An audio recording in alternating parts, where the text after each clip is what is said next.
After Beezus and Ramona refuse to eat tongue for dinner, Mr. Quimby suggests the girls cook dinner themselves the very next night. Can Beezus and Ramona make their parents forget this request by acting on their best behavior? Sunday morning, Ramona and Beezus were still resolved to be perfect until dinner time.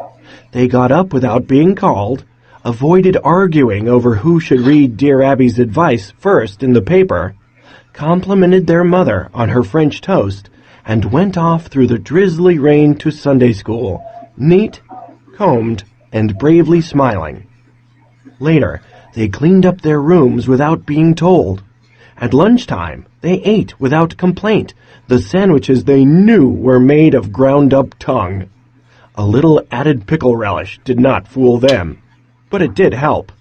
They dried the dishes and carefully avoided looking in the direction of the refrigerator, lest their mother be reminded they were supposed to cook the evening meal. Mr. and Mrs. Quimby were good-humored. In fact, everyone was so unnaturally pleasant that Ramona almost wished someone would say something cross. By early afternoon, the question was still hanging in the air. Would the girls really have to prepare dinner? Why doesn't somebody say something? Ramona thought, weary of being so good. Well, back to the old foot, said Mr. Quimby, as he once more settled himself on the couch with the drawing pad and pencil and pulled off his shoe and sock. The rain finally stopped. Ramona watched for dry spots to appear on the sidewalk and thought of her roller skates in the closet. She looked into Beezus's room and found her sister reading. The day dragged on.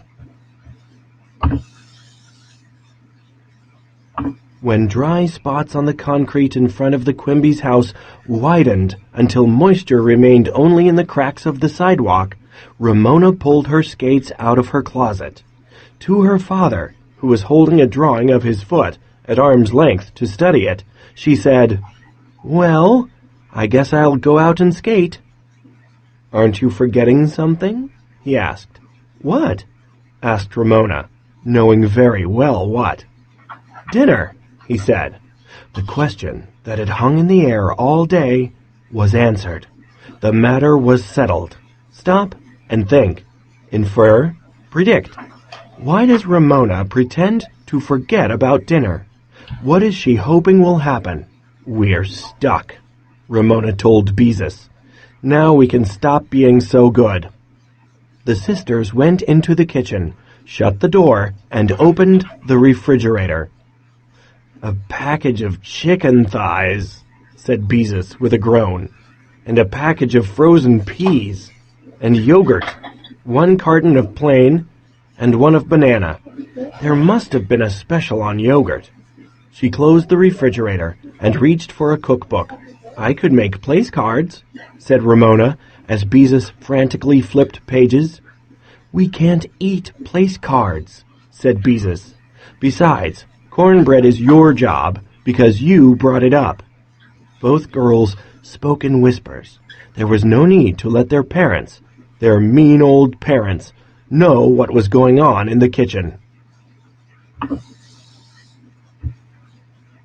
In her mother's recipe file, Ramona found the card for cornbread, written in Mr. Quimby's grandmother's shaky handwriting, which Ramona found difficult to read. "I can't find a recipe for chicken thighs," said Beezus. "Just whole chicken. All I know is that Mother bakes thighs in the flat glass dish with some kind of sauce. Mushroom soup mixed with something, and with some kind of little specks stirred in."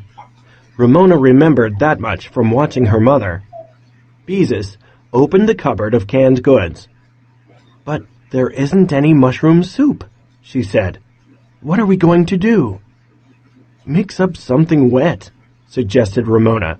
"It would serve them right if it tasted awful." "Why don't we make something awful?" asked Beezus, "so they will know how we feel when we have to eat tongue." "What tastes really awful?" Ramona was eager to go along with the suggestion, united with her sister against their enemy. For the moment, their parents. Beezus, always practical, changed her mind. It wouldn't work. We have to eat it too. And they're so mean, we'll probably have to do the dishes besides. Anyway, I guess you might say our honor is at stake, because they think we can't cook a good meal. Ramona was ready with another solution. Throw everything in one dish. Beezus opened the package of chicken thighs and stared at them with distaste.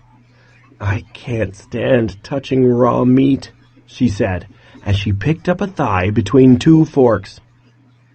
Do we have to eat the skin? Asked Ramona. All those yucky little bumps. Beezus found a pair of kitchen tongs. She tried holding down a thigh with a fork and pulling off the skin with the tongs. Here, let me hold it, said Ramona, who was not squeamish about touching such things as worms or raw meat. She took a firm hold on the thigh, while Beezus grasped the skin with the tongs. Both pulled, and the skin peeled away.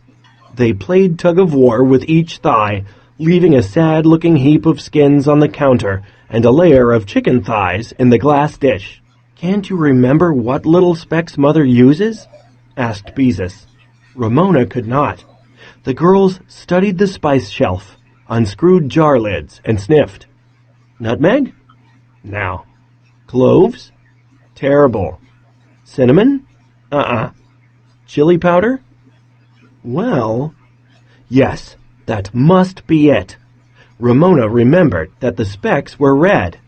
Beezus stirred half a teaspoon of the dark red powder into the yogurt, which she poured over the chicken. She slid the dish into the oven, set at 350 degrees, the temperature for chicken recommended by the cookbook. Stop and think. Author's craft. What comparison does the author make to help you picture the sisters peeling skin off the chicken? From the living room came the sound of their parents' conversation, sometimes serious and sometimes highlighted by laughter. While we're slaving out here, thought Ramona, as she climbed up on the counter to reach a box of cornmeal. After she climbed down, she discovered she had to climb up again for baking powder and soda.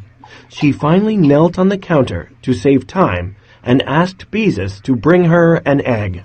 It's a good thing Mother can't see you up there, remarked Beezus as she handed Ramona an egg. How else am I supposed to reach things? Ramona successfully broke the egg and tossed the shell onto the counter. Now I need buttermilk. Beezus broke the news. There was no buttermilk in the refrigerator. What'll I do? Whispered Ramona in a panic. Here, use this. Beezus thrust the carton of banana yogurt at her sister. Yogurt is sort of sour, so it might work. The kitchen door opened a crack. What's going on in there? Inquired Mr. Quimby. Beezus hurled herself against the door. You stay out, she ordered. Dinner is going to be a surprise. For a moment, Ramona thought Beezus had been going to say a mess. She stirred egg and yogurt together, measured flour, spilling some on the floor, and then discovered she was short of cornmeal. More panic. My cooking teacher says you should always check to see if you have all the ingredients before you start to cook, said Beezus. Oh, shut up. Ramona reached for a package of hot breakfast cereal, because its grains were about the same size as cornmeal. She scattered only a little on the floor. Stop and think. Understanding characters. Does Beezus answer truthfully when Mr. Quimby asks what's going on? Why is Beezus so determined to keep him out of the kitchen?